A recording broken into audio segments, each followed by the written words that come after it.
Friends, मैं अपने channel में आपका स्वागत करता हूँ। आप सबको पता ही है कि अब अपने 22 से 23 तारीख को अपना बिग बिलियन डे और ग्रेट इंडियन फेस्टिवल स्टार्ट हो रहा है, जिसमें आप सब लोग खरीदारी करेंगे अच्छी खासी, जिसमें आपको हो सकता है कि आप अनवांटेड चीज़ें खरीद लें और वो काफ़ी टाइम तक पड़ी रहे और एक्सपायर भी हो जाए। तो अपने पैसे को आप किस तरह से सेव कर सकते हो, इस वीडियो में आज मैं आपको यही बताने वाला हूँ। ठीक है, तो ज़्यादा टाइम आपका ना ख़राब करते हुए मैं आपको सीधा डायरेक्ट अपने टॉपिक पे चलते हैं। ठीक है, कि आप है ना आउट ऑफ सीजन वाली चीज़ें ना खरीदें। जैसे कि अपना कूलर हो गया, एसी हो गया। अब मान लो आप आज एसी को खरीद लेते हो, तो आप यूज़ कब करोगे उस एसी का यूज़ करोगे आप अगले साल के, जैसे मान लो मार्च अप्रैल के बाद में यूज़ करना स्टार्ट होगा, अप्रैल के बाद में यूज़ होगा। तो ज़्यादा आप क्या करोगे, मतलब तब तक आपकी वारंटी वॉइड हो रही है, कम से कम 5-6 महीने की वारंटी चली जाएगी और आपका आइटम भी पुराना हो रहा है। तो आप जैसे आप नॉर्मल में भी लोगे ना, तो आपको लगभग, जैसे मान लो कि अब मैंने पैनासोनिक का एसी खरीदा था, वो 42,500 रुपये का पड़ा मेरे को, और अब सेल में खरीदूंगा, सेल में ज़्यादा से 40,000 रुपये का लग जाएगा। लेकिन बात ये है कि 2-2,500 रुपये के चक्कर में मतलब मैं 6 महीने पुराना अपना आइटम घर पे रखे ही कर लूँगा उसको, बिना ही मतलब के। ठीक है, तो मैं आपसे रिक्वेस्ट यही करूँगा कि आप आउट ऑफ सीजन वाली चीज़ें तो खरीदें ना, जैसे कूलर हो गया, एसी हो गया, है ना, इस तरह की चीज़ें ना खरीदें। इन चीज़ों से बचें। इनको आप है ना आउट ऑफ सेल भी खरीदोगे ना, तब भी आपको 1,000-1,500 रुपये का फर्क पड़ेगा, लेकिन आपकी वारंटी बचेगी उसमें। वारंटी आप वैसे ही पता करके देख लो, किसी कंपनी की आप एक्सटेंडेड वारंटी लेते हो तो साल के वो कम से कम 5-5, 6 या 10,000 रुपये तक ले लेते हैं। ठीक है, तो मैं आपको ये बोलूँगा कि आप ऐसी चीज़ों से बचें जिनकी ज़रूरत अभी हमें एट टाइम ना है। कुछ चीज़ें ऐसी है, जैसे कि मान लो हम लोग जूते खरीद लेते हैं। अब जूते होते हैं 2-2 साल पुराने जूते आपको डिस्काउंट में चिपका देंगे। अब उन जूतों में होता क्या है, जब आप लोग उसको थोड़ा बहुत यूज़ करेंगे, जैसे 10-15 दिन यूज़ किया, उन्हें पपड़ी दे दी, या फिर हो सकता है उसकी पेस्टिंग ख़राब हो जाए, मतलब कुछ भी हो सकता है। मतलब ऐसे भी पहले 5-5, 6-7 हज़ार रुपये के जूते पहनता था, और अब मैं पहनता हूँ 2,000 रुपये का जूता भी पहनता हूँ, 1,500 रुपये का जूता भी पहनता हूँ। फील ही नहीं होता कि मैंने 1,500 रुपये का जूता पहना और कोई मेरे से पूछ रहा है कि हाँ मैंने कितने रुपये का जूता पहना हुआ है। अब 8,000 रुपये का जूता है या वो 3-4,000 रुपये का जूता। तो इसीलिए मैं आपको कहूँगा कि आप अपने पैसे को, हार्ड मनी को सेव कीजिए, बेफालतू की चीज़ों पर पैसा वेस्ट ना कीजिए। अब जैसे मान लो कि आप ब्रांड में ही लोगे, जैसे रिबॉक या एडिडास या कोई भी आपको जो अच्छा ब्रांड लगता है, उसमें भी आजकल जूते आपको 800-900 हज़ार रुपये से लेके 1,500 से, और आप जितना मर्जी तक ले सकते हैं। लेकिन मैं तो आपको रिकमेंड यही करूँगा कि जूता ही है। ठीक है, तो आप 8-9 हज़ार रुपये का जूता पहन रहे हैं, किसी को फील नहीं हो रहा कि आपने 8-9 हज़ार रुपये का जूता पहना है। ठीक है, तो मेरी रिक्वेस्ट तो आपसे यही है कि आप एक अच्छी रेंज की अच्छी चीज़ें पहनिए। सेल स्टार्ट होते ही जैसे मोबाइलों पे टूट पड़ेंगे, अरे मोबाइल ये तो देख लो भाई, वो किस टाइप का मोबाइल है, मतलब उसकी लॉन्चिंग डेट कब की है। लेटेस्ट फ़ोन होगा ना, उस पर आपको कोई डिस्काउंट नहीं देगा। लेटेस्ट फ़ोन पे आपको जैसे एक्सचेंज वैल्यू वगैरह ये ऐसी चीज़ें नहीं मिलेगी, मतलब आपको ओवर प्राइस करके और फिर आपको एक्सचेंज वैल्यू में डिस्काउंट दे देंगे, कार्ड का डिस्काउंट दे देंगे। ऐसे करके क्या आप लोगों का पैसा वो किसी न किसी तरह से निकलवाएंगे पैसा। ठीक है, तो मैं ये कहूँगा कि मान लो हम कोई फ़ोन खरीदते हैं 3-3, 4-4 साल, 5-5 साल के, उसमें अपग्रेड होते हैं, तो आप कम से कम 2-3 साल फ़ोन को यूज़ करो, उसके बाद अपना अपग्रेड करो फ़ोन को। ये थोड़ी ना कि मतलब 6 महीने में, 2 महीने में, 5 महीने में हमने अपग्रेड कर लिया और हम अपना पैसा ही ख़राब कर रहे हैं, कंपनियों का कुछ नहीं जा रहा। ठीक है, कंपनियां कर क्या रही है, कंपनियां मैनिपुलेट करके हमारा पैसा निकालने की कोशिश करती है। तो इसीलिए मेरी रिक्वेस्ट यही है कि आप लोग इन चीज़ों से बचे। जैसे मान लो आईफोन वो सस्ता कर देंगे, वो सिर्फ एक दिखाने का, भाई वो इस रेट में देंगे ही नहीं, वो किसी को ऑर्डर ही नहीं लगेगा, कभी आउट ऑफ स्टॉक दिखाएगा, कभी कोई एरर दिखा देगा, कभी कोई एरर दिखा देगा आप लोगों को। इसीलिए मैं आपको यही कहूँगा कि अब थोड़ा सा वेट कीजिए। ठीक है, वो चीज़ें आफ्टर सेल भी आपको है ना, ज़्यादा नहीं, 1,000-1,500 रुपये का ही फ़र्क पड़ता है। वो आप देखेंगे कि जैसे मान लो मैंने खुद ने iPhone 15 खरीदा था, जब मैंने आउट ऑफ सेल भी लिया तो मेरे को 52,000 रुपये का पड़ा, और मैं रात में 12 बजे लगा हुआ हूँ भाई मेरा ऑर्डर लग जाए कैसे करके। 50,000 रुपये के चक्कर में ऑर्डर ही नहीं लग रहा, और किसी का ऑर्डर नहीं लगा, वो सिर्फ फुद्दू बनाते हैं लोगों को। ठीक है, इसीलिए इन चीज़ों के चक्कर में ना पड़ेगी। रात में आप 12-12 बजे तक जगे हुए हैं और आप सेल का वेट कर रहे हैं और आपको आइटम मिले ही ना। ठीक है, इसीलिए आप लोग इन चीज़ों से बचें। और एक चीज़ ये है कि आप सेल में सिर्फ अपने रिक्वायरमेंट की ही चीज़ खरीदें। ये नहीं कि जैसे मान लो अब सेल आई हुई है, जूते भर ली, ठीक है 2 जोड़ी ले ली, अब वो 2 जोड़ी पहनोगे कब? वो अगर 6 महीने साल खंड ऐसे पड़ी रही तो पुराना तो हो गया ना, क्या मतलब बनता है? या हमने कोई ऐसी चीज़ खरीद ली, जैसे मान लो अभी सेल में मान लो कि आपने कोई आइटम ऐसा खरीद लिया, जैसे मान के चलो दाल चीनी अपना मतलब घर का ग्रोसरी का आइटम ही खरीद लिया। मान लो सेल में आपको सस्ता मिल रहा है, आपने ग्रोसरी के आइटम जैसे 3 किलो पत्ती मंगवा ली, चाय पत्ती।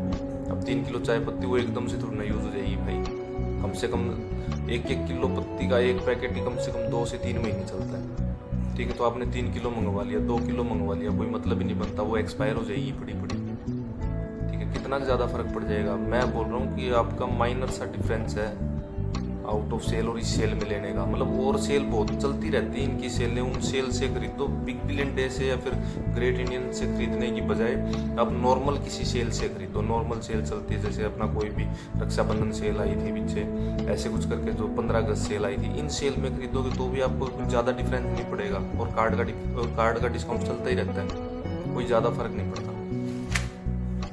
मैं तो आपको यही कहूँगा कि जो चीज़ें डिस्काउंट में दे रहे हैं वो चीज़ें ऑलरेडी एक्सपायर हो चुकी है। जैसे मान लो जूते चप्पल कुछ भी खरीदोगे वो एक्सपायर हो चुके हैं, आप बाकायदा उनकी डेट देख लेना जब आप लोगों के पास आएगी वो चीज़ें, ठीक है। और वो चीज़ें मैं आपको दिखा सकता हूँ, ऐसी ऐसी चीज़ें आती है, आप निकालोगे कहीं पेस्टिंग की खुली हुई मिलेगी, ले भाई उसको, आप उसको रिटर्न लगाओ, फिर रिटर्न का आपको पता ही है इन लोगों का, आज रिटर्न लगाओगे, कब पिकअप करवाएंगे, फिर उसके बाद वो वेरीफाई करेंगे, फिर आपका रिफंड इनिशिएट करेंगे, होगा तो। अदरवाइज एक्सचेंज होता है बहुत सारी चीज़ों का। मान लो फ़ोन ले लिया तो फ़ोन तो भाई आप लोगों को अगर कोई दिक्कत आ गई तो आपको सर्विस सेंटर ही जाना पड़ेगा, और सर्विस सेंटर से रिप्लेसमेंट मिलेगी आपको, ऐसे मिलेगी भी नहीं, ठीक है। तो बहुत सारी चीज़ें हैं, जैसे मान लो आप सेल में इन चीज़ों से बचें।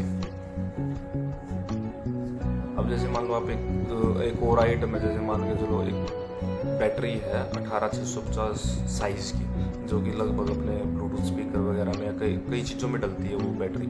अब मान लो वो बैटरी आप यहाँ के बिग बिलियन डे में खरीद लो, चाहे आपको अच्छा खासा डिस्काउंट मिल जाएगा। लेकिन मैंने बाहर से मार्केट से पता किया 50 रुपये की बैटरी आप यहाँ पे वो 250 रुपये की मिल रही है। कितना डिस्काउंट लोगे आप? कितना लोगे डिस्काउंट? ज़्यादा से 250 रुपये, 25 रुपये डिस्काउंट दे देंगे, 250 रुपये, 200 रुपये की पड़ गई मैं बोल रहा हूँ, फिर भी आप 4 गुना पैसा फालतू दे रहे हो मार्केट से, ठीक है। तो इसीलिए मैं बोल रहा हूँ कि आप मार्केट में भी जाओ, आपको चीज़ों के प्राइस पता होने चाहिए कि हाँ ये चीज़ मैं खरीद रहा हूँ, इसका इतना प्राइस हो सकता है, मैं अपना अंडर प्राइस किसी चीज़ को खरीद रहा हूँ, ठीक है। अब पता लगे कि आप ओवर प्राइस खरीद के बैठे हो, फिर कोई मतलब ही नहीं है यहाँ ऑनलाइन शॉपिंग करने का ही, ठीक है। अब इन ऐसी चीज़ें खरीदे जो आपको इंस्टेंट ज़रूरत है। जिन चीज़ों में मान के चलो कि आपको, अगर आप किसी चीज़ को खरीद रहे हो और आप 3 महीने के अंदर अंदर यूज़ कर रहे हो ना, या फिर आपको इंस्टेंट यूज उसका स्टार्ट हो जाता है, तो ऐसी चीज़ों को खरीदने का फ़ायदा है सेल में भी। ये नहीं कि आप सेल देखा, सेल में आपने चीज़ें खरीद ली, आप 6-6 महीने साल यूज़ नहीं हो रही है, घर पे पड़ी। भाई मेरे पास ऐसी ऐसी चीज़ें पड़ी, मैं भी पहले कम से कम मेरा हर सेल में 50,000 रुपये की शॉपिंग कर लेता था मैं, लगभग 40 से 50,000 रुपये की। और जैसे मान लो फ़ोन वोन लगा दिया तो लाख रुपये तक शॉपिंग चल जाती थी। लेकिन मेरी अभी भी कुछ चीज़ें ऐसी पड़ी है जो मैंने आज तक यूज़ नहीं की, कम से कम 3-3 साल से वो चीज़ें ऐसी ही पड़ी है। और आप यहाँ पे डिस्काउंट लेने के लिए आपको मिनिमम 5,000 रुपये की शॉपिंग करनी पड़ेगी। 5,000 रुपये की शॉपिंग करोगे, अब मान लो कोई आइटम आपने रिफंड करवा लिया तो आपका पूरा डिस्काउंट खत्म हो जाएगा। फ्लिपकार्ट तो ऐसे काम करता है कि अगर आपने 5,000 रुपये की शॉपिंग की, उसमें 500 रुपये डिस्काउंट ले लिया 10% के हिसाब से, अगर आपने कोई आइटम रिटर्न कर दिया किसी वजह से भी, तो आपका डिस्काउंट तो खत्म हो गया वो वहीं पे, ठीक है। तो आपको चिपका दिया, मतलब वो आपको आइटम भी चिपका दिया और फिर रिटर्न करके अपना डिस्काउंट वाला भी सिस्टम खत्म कर दिया उन्होंने। तो मैं आपसे ये रिक्वेस्ट करूँगा कि आप अगर कोई भी आइटम खरीद रहे हैं तो आप कोशिश ये कीजिए कि जैसे मान लो क्रेडिट कार्ड है, एक्सिस बैंक, फ्लिपकार्ट, तो आप उससे 5% का डिस्काउंट ले लीजिए। अब जैसे मान लो कोई आइटम है, आपको 10,000 रुपये का आइटम पे 10% के हिसाब से 1,000 रुपये मिलता है डिस्काउंट। लेकिन अगर आप वही आइटम आप 80,000 रुपये का आइटम मान लो कोई ले रहे हो, तो 80,000 रुपये आइटम पे आप 4,000 रुपये डिस्काउंट लो ना। अब आप उसमें कैप होती है, अब जैसे मान लो कि 10% अप टू 1,000 रुपये, 1,200 रुपये, ये कैप रहती है। लेकिन अपने एक्सिस बैंक में इन्होंने कैप तो फिक्स कर दी, लेकिन वो कैप 5% अनलिमिटेड अप टू 4,000 रुपये।